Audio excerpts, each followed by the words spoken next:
How to change cursor size in League of Legends. So hey everyone, welcome back to the channel. So in this video I'm going to show you how you can change your cursor size in League of Legends.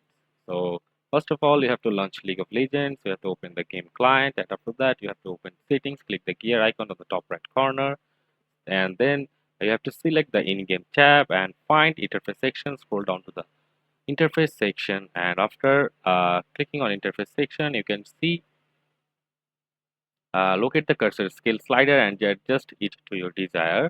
The interface section, you will see like this in interface size, HUD scale, cursor scale, shop scale, and many more. You just have to click on cursor scale and just have to uh, increase it or decrease it uh, of your need, and adjust the cursor scale. And you can also enable or disable legacy cursors. Check the use legacy cursors box to switch between the updated and older cursor styles. You can just then apply changes. The cursor size should update automatically as you just adjust the slider, and you just click to OK, and that's it. That's how you can change your cursor size in League of Legends.